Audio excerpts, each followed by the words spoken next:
Bueno, en esta oportunidad vamos a continuar con este tema que es de más de interesante, de oportuno, de ad hoc, la guerra espiritual. Y bueno, varias personas me han preguntado por qué no hemos abordado aún la armadura del creyente.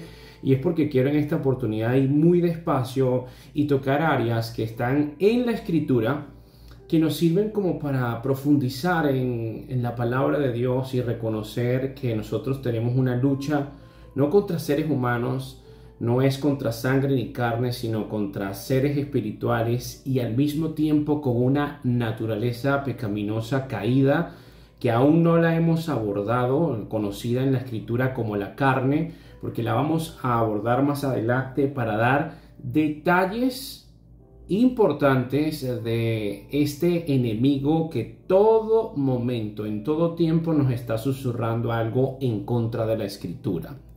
Muy bien. Habíamos conversado en días pasados que el propósito de Satanás siempre es la contraposición del propósito de Dios. Si la obra de Dios se caracteriza por orden y perfección, Satanás siempre va a intentar traer caos y confusión. Y mencionamos en el estudio anterior que la estrategia de Satanás en el Edén la repite en este tiempo, la puede repetir contigo, conmigo y en cada una de las iglesias. Hablamos de tres elementos que siempre están presentes en esos ataques de Satanás con relación a la palabra: sembrar confusión, añadirle a la palabra y sustituir la palabra de Dios. Muy bien, pero esto no lo desarrollamos la semana pasada, y es que estos ataques son para los creyentes, porque son los creyentes los que tienen la palabra de Dios. Ahora, ¿cuáles son los métodos de ataques de Satanás a personas incrédulas y al mismo tiempo también a creyentes? Porque hay creyentes que se alejan de la Escritura y caen en un dominio tan vulnerable, y al mismo tiempo también somos creyentes que tenemos preocupaciones por familiares o amigos que aún no conocen al Señor, que no conocen la Escritura. Entonces para ellos no aplican este ataque que podemos diseccionar del Edén. Los métodos de Satanás siempre comienza con ataques en la mente. Y él busca de promover algo que vamos a estudiar en todo este estudio: la rebeldía.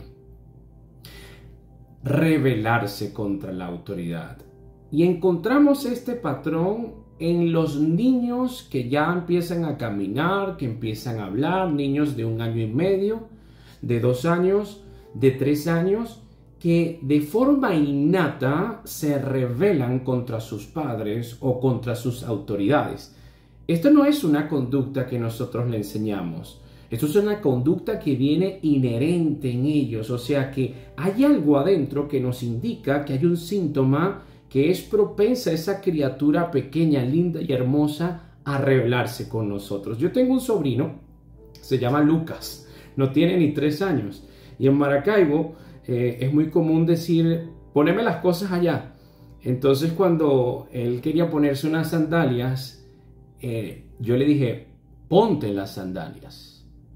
Esta criatura chiquitica, que no me llega ni a las rodillas, se atrevió a corregirme. Dice: no es pónmelas, tío, es ponémelas.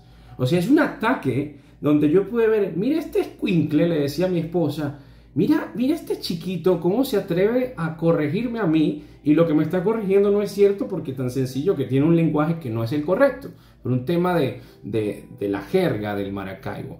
Y esto encontramos la rebeldía presente y latente. Lo encontramos en los métodos de trabajo, cuando nos rebelamos contra nuestros jefes. Esto es una conducta antibíblica. Nos encontramos en el matrimonio y hay rebeldía de Dios, del hombre contra su cabeza, de la mujer contra su cabeza, que es el hombre. Siempre hay rebeldía. Y esto es promovido, exacerbado y aplaudido por Satanás. La rebeldía puede llevar al individuo o a un colectivo a la anarquía. Y si nosotros estudiamos la palabra anarquía, significa ausencia de ley, ausencia de jerarquía, ausencia de autoridad. Cuando nosotros empezamos a ver estos movimientos de ideologías perniciosas, movimientos como el Black Lives Matter, que empezamos a ver que este gritar por mis derechos lo convierto en anarquía y reviento paredes y saqueo tiendas y entonces mi cuerpo y hago lo que me da la gana y marcho desnudo y no importa los derechos de los demás, son síntomas de rebeldes, y esa rebeldía es promovida por seres espirituales que se ríen y disfrutan y fortalecen y agarran más dominio en nuestro cuerpo cuando somos rebeldes. Satanás también promueve la inflamación del orgullo tanto personal como nacional. Todo esto, rebeldía, manifestar en anarquía, actitud de orgullo, avaricia, egoísmo, todo esto lleva a un hombre a tener un espíritu de desconfianza, de incertidumbre, de ansiedad, de agitación. Porque en el fondo el ser humano no puede vivir dándole la espalda a su creador. Y cuando nosotros no aceptamos esto, cuando le damos la espalda a Dios y preferimos las tinieblas, hay una agitación adentro de nosotros que se puede transformar en adicciones, en depresiones, en enfermedades psicosomáticas. Y aquí vemos la contraposición de la distinción de lo que es la fe bíblica. Hebreos 11, versículo 1 dice: es pues la fe la certeza de lo que se espera, la convicción de lo que no estoy viendo. Un hombre rebelde siempre va a estar en incertidumbre, siempre va a estar en desconfianza. Alguien me quiere fregar. Siempre nada va a ser suficiente y vamos a encontrar ejemplos en la Biblia. Ejemplo número 1. Vamos a Génesis 4 y leemos del versículo 3 en adelante. Aconteció, andando el tiempo, que Caín trajo del fruto de la tierra una ofrenda a Jehová. Y Abel trajo también de los primogénitos de sus ovejas, de lo más gordo de ellas. Y miró Jehová con agrado a Abel y a su ofrenda, pero no miró con agrado a Caín y a la ofrenda suya. Y se ensañó Caín en gran manera y decayó su semblante. Brevemente encontramos en la definición de las ofrendas que Caín trajo el fruto de la tierra, que esto no es lo que demanda Dios. Dios demanda sacrificio. Y encontramos la descripción del fruto de Abel, que es lo primogénito de sus ovejas, agarró lo más gordo para Dios. Ahora bien, ¿qué trajo como consecuencia? Dios ve con agrado la ofrenda de Abel y no la ofrenda de Caín. Pero Caín dice la palabra que se ensañó. Y esta palabra en el hebreo significa indignarse, irritarse, descargar la ira, arder con furia. Eso significa ensañó. Ahora, si Caín hubiese reaccionado con humildad, habría pensado: Dios no ha aceptado mi ofrenda, buscaré más luz para obrar según su voluntad. Escucharé su consejo. Pero el orgullo le impidieron ese razonamiento. Es más, Caín se enojó tanto que nadie pudo convencerlo de que no pecara. A diferencia de su madre Eva, que fue convencida por Satanás para pecar, Caín estaba tan iracundo que nadie, ni siquiera Dios, lo convenció para evitar el pecado. Segundo ejemplo, el rey Acab y la viña de Nabot. En Primera de Reyes 21 encontramos esta historia. Pasadas estas cosas, aconteció que Nabot de Jezreel tenía allí una viña junto al palacio de Acab, el rey de Samaria. Y Acab habló a Nabot diciendo: dame tu viña para un huerto de legumbres, porque está cercana a mi casa, y yo te daré por ella otra viña mejor que esta, o mejor, o si mejor te pareciere, te pagaré su valor en dinero. Y Nabot respondió a Acab: guárdame Jehová de que yo te dé a ti la heredad de mis padres. Me detengo. Nabot, ¿por qué se niega a la petición de su rey? Si su rey le está dando aparentemente un negocio justo, le está diciendo que le va a pagar más o le va a dar otra viña. ¿Por qué se detiene Nabot? Es importante tener el contexto. Nabot se detiene por una razón justa, su obediencia a las leyes de Dios. Levítico 25:23. La tierra no se venderá a perpetuidad, porque la tierra mía es. Pues vosotros forasteros y extranjeros sois para conmigo. Nabot no está desobedeciendo a su rey. Nabot está obedeciendo a su Dios. Y no le da la viña al rey Acab porque está obedeciendo sus mandamientos. ¿Qué trajo como consecuencia esto? Y vino Acab a su casa triste y enojado. Allí encontramos el mismo patrón de Caín. En vez de reflexionar, wow, qué bendición este hombre que tengo tan cerca de mí, que es temeroso de Dios, que obedece la palabra de Dios. No, él está triste y enojado. Aquí encontramos el mismo patrón de Caín. Hay orgullo, hay avaricia, hay egoísmo gestándose en eso que empieza a materializarse finalmente en un pecado terrible. Vino Acab a su casa triste y enojado por la palabra que Nabot de Jezreel le había respondido diciendo: no te daré la heredad de mis padres. Y se acostó en su cama y volvió su rostro y no comió. No comió. Este orgullo era tan grande, él estaba ya tan encaprichado con algo que no le pertenecía, que perdió el apetito. Y conocemos el final de esta historia con su esposa Jezabel, como injustamente asesina a Nabot. Así nos puede suceder a nosotros. Y con el ejemplo de Abel y Nabot, que fueron muertes de justos, podemos aprender en primer lugar la soberanía de Dios. Dios es soberano. Entiende, mi hermano, nosotros no estamos en condiciones para reclamarle a Dios nada. Que nosotros seamos justos no nos garantiza que tendremos una vida exenta de sufrimiento. Eso es antibíblico, eso es una propuesta de evangelios fraudulentos que hablan de decreto, decláralo y prospéralo, que no es bíblico. Es más, Cristo dijo: en el mundo tendréis aflicción, pero confiad, yo he vencido el mundo. Ahora bien, esa aflicción hay puntos donde puede llegar a la muerte. Pero cuando llegue a la muerte, siempre mi mirada como testigos tiene que estar en el dominio espiritual. Filipenses 1:21 que dice: porque para mí el vivir es Cristo y el morir es ganancia. Entonces encontramos dos ejemplos con Abel y Nabot. La soberanía de Dios en primer lugar, y los justos no estamos inmunes ante las acechanzas del diablo. Dios se encargará. Nosotros estamos en este mundo de pasado. Abel y Nabot en cualquier momento iban a morir. Para nosotros como espectadores nos sorprende, y cuando tenemos un familiar que se enferma o nos acercamos a la muerte, también vamos a ser sorprendidos, porque fuimos diseñados no para morir, y por esa razón la muerte es un impacto. Pero tenemos que ser realistas.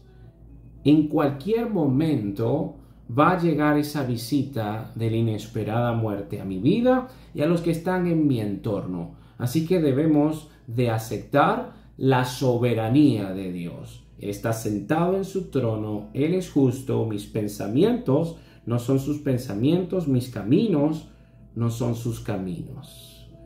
En estos dos ejemplos que acabamos de desarrollar, Nabot y Abel, fueron ejemplos a nivel individual, pero presta atención. Esto también puede suceder en una escala grupal. Los métodos de Satanás pueden influenciar una población, una nación, una sociedad. Encontramos ejemplos en la Biblia rápidamente, en la humanidad antes del diluvio. Cuando tú lees Génesis 6, vemos que toda la humanidad está envuelta en el vicio, la maldad. Los hombres empezaron a enaltecerse, le dieron la espalda a Dios. Ahí hay un elemento demoníaco.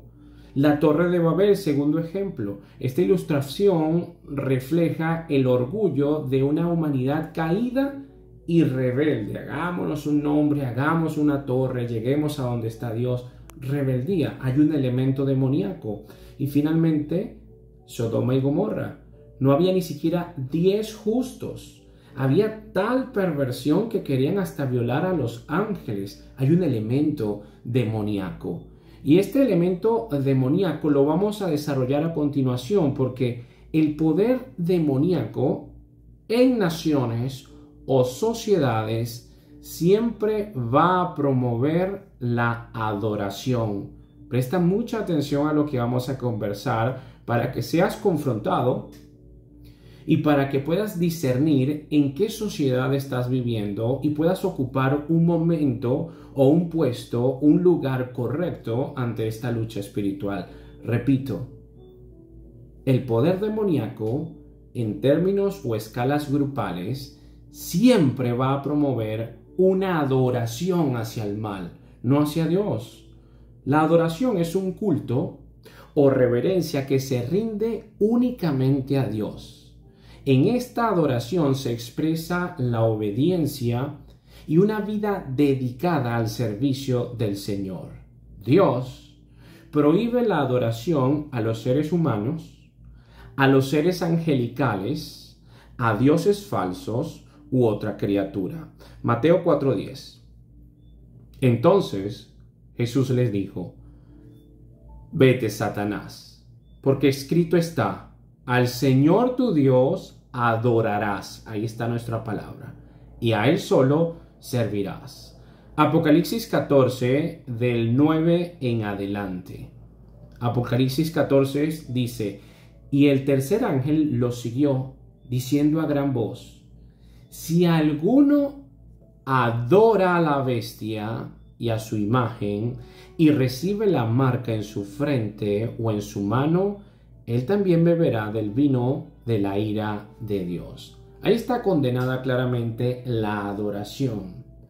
La adoración a un hombre, a un estado, un sistema, a cualquier sociedad totalitaria que demande lealtad absoluta, a una ideología impuesta, oye bien, es un elemento demoníaco.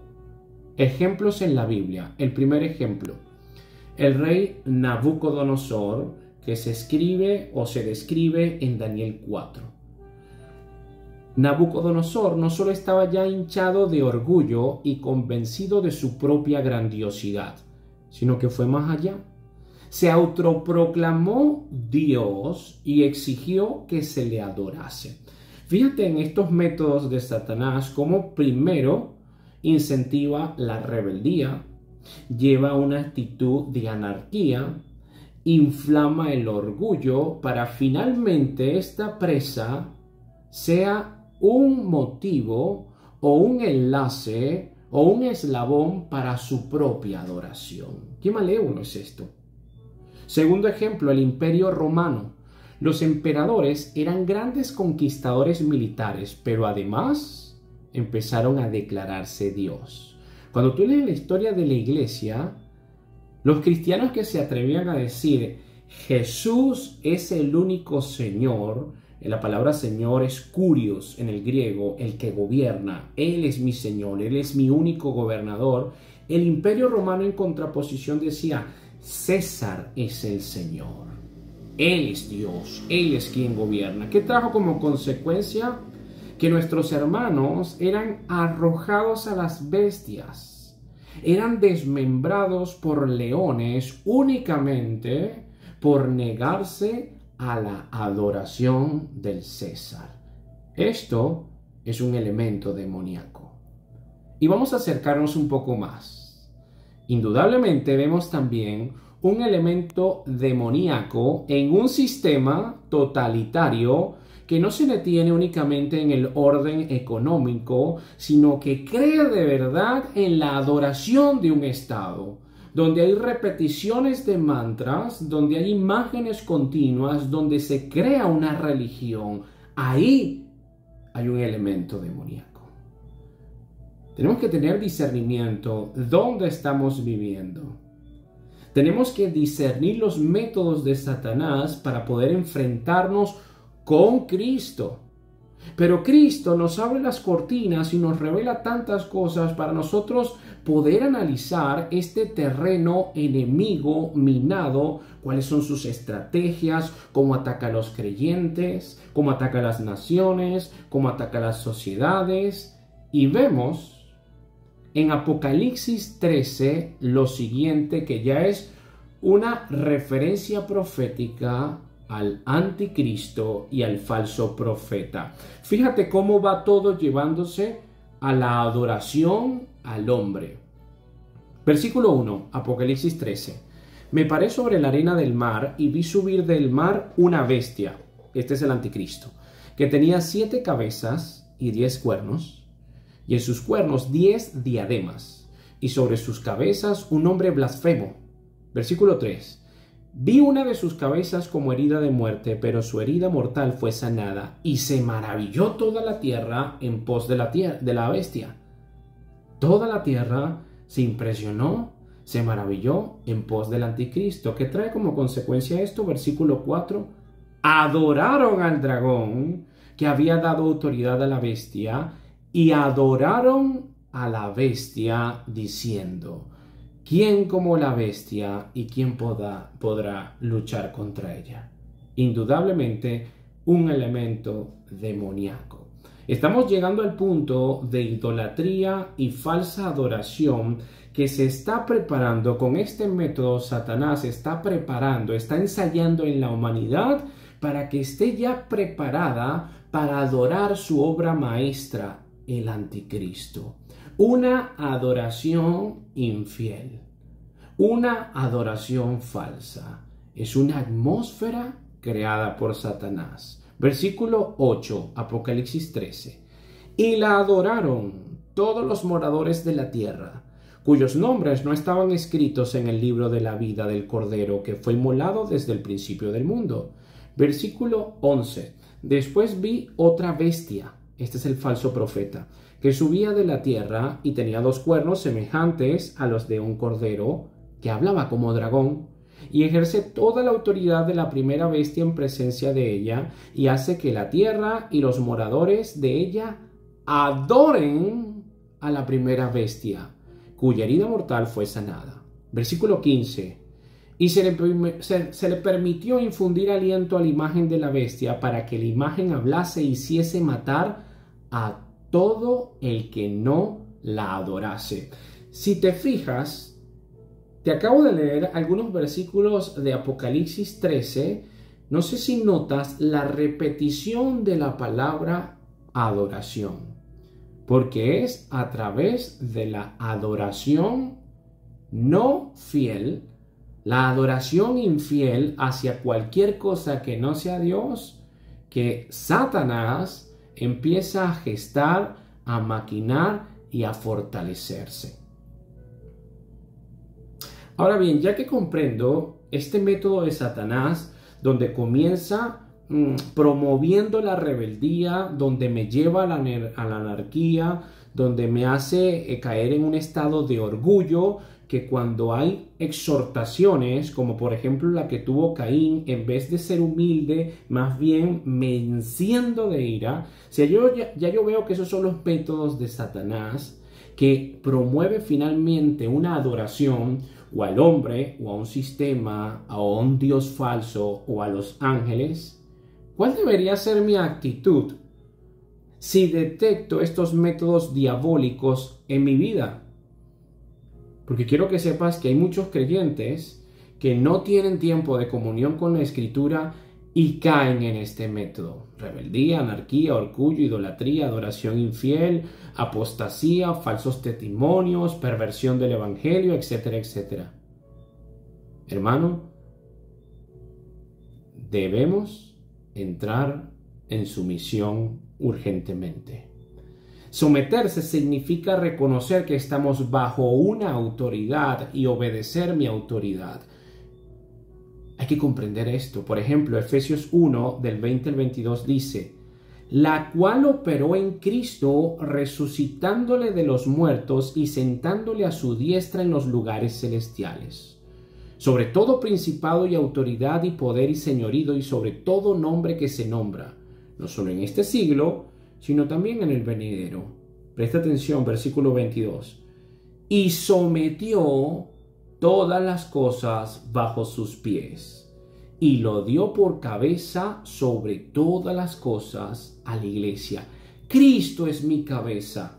Es Cristo quien somete todas las cosas bajo sus pies, no yo. Yo no puedo creer que soy yo el que puedo someter todo bajo mis pies, porque estoy en rebeldía. Estoy en un estado de falsa adoración al hombre, donde creemos que el hombre es un superpoderoso y por eso caemos en maldición. Cristo es mi cabeza. Cristo es quien somete todo a sus pies. Yo debo someterme a Él. Juan 14:15. Si me amáis, dice Cristo, guardas mis mandamientos. Si tú me amas, me obedeces. ¿Qué dice Mateo 11:29? Llevad mi yugo sobre vosotros y aprended de mí, que soy manso y humilde de corazón, y hallaréis descanso para vuestras almas. Hablamos de que todos estos métodos de Satanás crean un espíritu de desconfianza, de incertidumbre, de agitación, pero cuando yo entro en la actitud que tuvo mi Señor, mansedumbre y humildad, empiezo a descansar en Él, porque Él venció, porque Él me da la victoria, porque es en su presencia, en su sombra, que yo tengo abrigo del Omnipotente. Yo tengo que rendir toda mi fidelidad, toda mi adoración tiene que estar dirigida a Cristo. Yo tengo que cuestionar si en realidad yo estoy adorando al Señor o estoy adorando a un hombre, a un influenciador, a un gobernador, a un estado, a una ideología. ¿Dónde está mi adoración? Pídele al Señor que te examine, que el Espíritu Santo coloque tus pecados frente a ti, que te muestre en qué condición está tu fidelidad, si eres un rebelde o un sumiso. Sumiso en el contexto de sumisión bíblica. Pídele al Señor que evalúe si tú estás dirigiendo tu adoración a algo o a alguien que no es Dios. Finalmente, Romanos 11:36. Porque de Él, y por Él, y para Él, son todas las cosas. A Él sea la gloria por los siglos. Amén. En este tiempo, sobran las personas que intentan robarle la gloria a Dios. Ahí hay un elemento demoníaco. Porque la gloria le pertenece al Rey. Y nosotros no somos el Rey. Apocalipsis 4:11. Señor, digno eres de recibir la gloria y la honra y el poder, porque tú creaste todas las cosas y por tu voluntad existen y fueron creadas. Que la gracia y que la paz de Dios te acompañe y que puedas detenerte por un instante para conversar con Dios, para pedirle al Espíritu Santo que remueva los cimientos de tu vida, que te ilumine en las áreas de tu vida donde hay oscuridad, donde hay tinieblas. Y si hay asuntos que mejorar, recuerda que si hay vida, hay esperanza. Ponte a cuentas con el Señor porque el Señor viene pronto.